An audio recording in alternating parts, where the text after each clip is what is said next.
Salam alaikum tout le monde, j'espère que vous allez bien. On se retrouve aujourd'hui pour la troisième leçon. Donc aujourd'hui, on va enfin commencer notre apprentissage des lettres arabes. Donc en début de chaque vidéo, il va y avoir l'alphabet qui va s'afficher en haut, au-dessus de moi. Donc les lettres qui seront en noir, ce sera les lettres qu'on n'aura pas encore apprises. Les lettres en rouge, les lettres qu'on aura apprises. Et les lettres qui vont clignoter, comme maintenant, ça sera les lettres qu'on va apprendre dans la leçon. Donc aujourd'hui, on va apprendre ces trois lettres-là. Nos trois premières lettres, ça va être le ba, le ta et le tha. Donc prenez de quoi noter, installez-vous et c'est parti. Alors la toute première lettre qu'on va apprendre, ça va être la lettre B. Alors, quelque chose d'important, c'est qu'en arabe, chaque lettre aura une forme différente selon son rattachement avec les autres lettres. C'est-à-dire, elle aura une forme différente si elle est attachée devant, derrière, si elle est attachée des deux côtés ou si elle est isolée. D'accord? On va prendre notre B et on va voir ça tout de suite. Donc le D signifie départ, début. Ça veut dire qu'elle est attachée uniquement avec une lettre après, pas devant. La position M signifie qu'elle est entourée entre deux lettres. Elle est attachée devant et derrière. La position F finale, ça veut dire qu'elle est attachée uniquement à l'arrière. Ça veut dire qu'elle est attachée avec une lettre qui la précède, mais pas qui suit, à l'inverse du D. Enfin, une position isolée, c'est-à-dire qu'elle n'est ni attachée devant, ni attachée derrière. Elle est toute seule, Meskina. Ok, on va prendre des exemples. Le but, ça va être de trouver les baies et d'indiquer dans quelle position elles se trouvent. Si elles sont en position de départ, de médiane, finale, ou si elle est isolée. D'accord?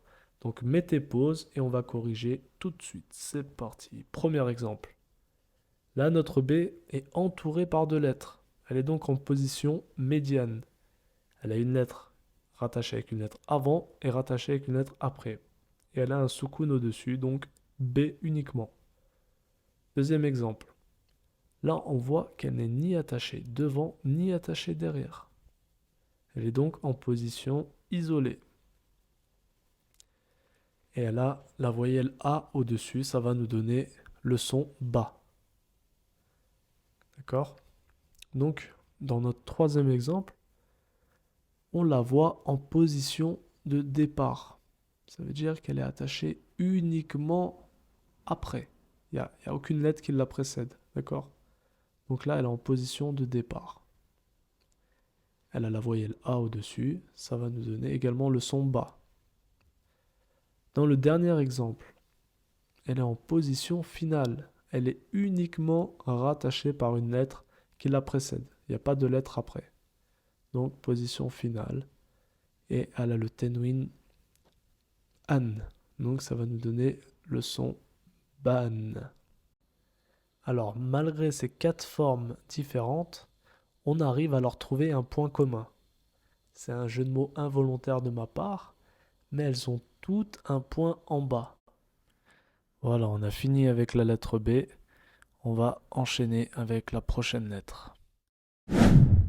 Alors, la prochaine lettre qu'on va apprendre aujourd'hui, ça va être la lettre T. Allez, on va voir tout de suite ces quatre formes. Donc, au début, donc rattaché uniquement avec une lettre qui va la suivre. En position médiane, donc entourée, rattachée à l'avant et à l'arrière. En position finale, donc uniquement rattachée avec une lettre qui la précède. Et en position isolée, pas rattachée du tout. Alors je ne sais pas si vous avez fait attention, mais c'est exactement la même forme que la lettre B. À la différence que elle a deux points au-dessus et elle n'a pas le point en bas. Comme pour le B, on va avoir quatre exemples. Mettez la vidéo en pause, essayez de trouver les T et indiquez dans quelle forme elles sont. Et c'est parti. Premier T. Alors là, on voit qu'elle est reliée à l'avant et à l'arrière. Elle est donc en position médiane. Et on voit la voyelle OU au-dessus. Ça nous donne le son TOU. Deuxième exemple. Là, notre T est en position de départ, c'est-à-dire elle n'est pas rattachée avant. Et on voit la voyelle A au-dessus, c'est donc un ta. Troisième exemple, le T est également en position de départ, rattaché uniquement après avec une lettre qui suit. Et elle a la voyelle A, ça nous donne le son ta. Il y a encore un T dans cet exemple, mais celui-ci est en position finale. Il est rattaché uniquement avec une lettre qui la précède. Il a la voyelle A, ça nous donne le son ta. Dernier exemple. On voit que le T, cette fois-ci, il n'est pas rattaché. Il est donc en position isolée. Et il a la tenwin un, donc ça nous donne le son tun. Allez, petit exercice supplémentaire. Essayez de repérer la lettre B parmi ces 4 exemples. Mettez la vidéo en pause, je donne la réponse maintenant. Bien joué à ceux qui l'ont trouvé. Donc maintenant, on va prendre l'habitude, à chaque fois que je vais donner des exemples, dans un premier temps, de chercher la lettre qu'on est en train d'apprendre, et dans un second temps, de repérer toutes les lettres qu'on aura apprises. Alors, la dernière lettre qu'on va voir aujourd'hui, c'est la lettre Tha. Je vous laisse une petite explication visuelle.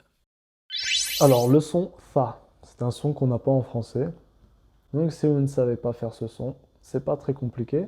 Faut dire comme ça, mais avec la langue entre les dents. Tha, tha, thi, thu. Comme dans la phrase Thaf pathnek.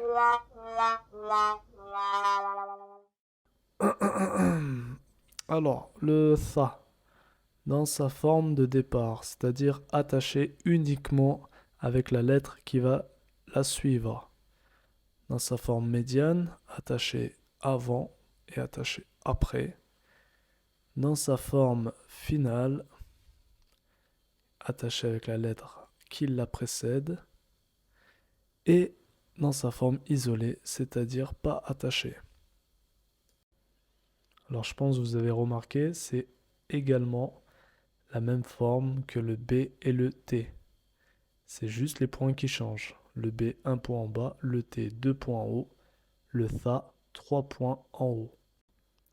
Allez, on va voir les exemples. Vous mettez la vidéo en pause et on corrige maintenant. C'est parti. Premier Tha. Donc là, il est dans sa forme isolée, personne ne veut de lui. Et il a la voyelle I, ça nous donne le son Thi. Deuxième exemple. Donc là, le Tha est en position de départ. Il n'est pas rattaché avant, mais rattaché après. Et il a la voyelle A, c'est donc le son Tha. Alors dans cet exemple, il y a un deuxième Tha qui est également en position de départ. En fait, en arabe, il y a des lettres qui ne s'attachent pas. Et donc les lettres reviennent en position de départ quand elles ne sont pas attachées. Mais ça, on verra plus tard. Donc là, il y a la voyelle A, ça nous donne le son Tha. Troisième exemple. Là, le Tha est dans sa forme finale. Avec la voyelle A, ça nous donne le son Tha. Dernier exemple. Donc là, cette fois-ci, le Tha est entouré de 2 lettres. Il est donc en position médiane, position du milieu, comme vous voulez. Avec la voyelle A également, ça nous donne le son Tha. Allez, on va mettre de nouveau la vidéo en pause et on va chercher les 2 autres lettres qu'on a apprises aujourd'hui, c'est-à-dire le T et le B. Et on corrige maintenant, c'est parti. Alors, premier exemple, on a un T avec la voyelle A, ça nous donne le son Ta. Dans le troisième exemple, on a le B avec la voyelle A, ça nous donne le son Ba. Très bien. Allez, très rapidement, la petite feuille de récap. Alors là, dans ce tableau, on voit très clairement la similitude de forme entre les trois lettres. C'est uniquement au niveau du point que c'est différent. Et ben voilà, on a vu nos premières lettres. Ça y est, là on est vraiment dans le bain. On connaît tous les symboles, plus on a vu les premières lettres. Donc maintenant, je vous invite à faire vos exercices. Et si vous avez des questions ou des remarques, mettez-les dans la barre de commentaires. Je vous dis à bientôt. Ma salama.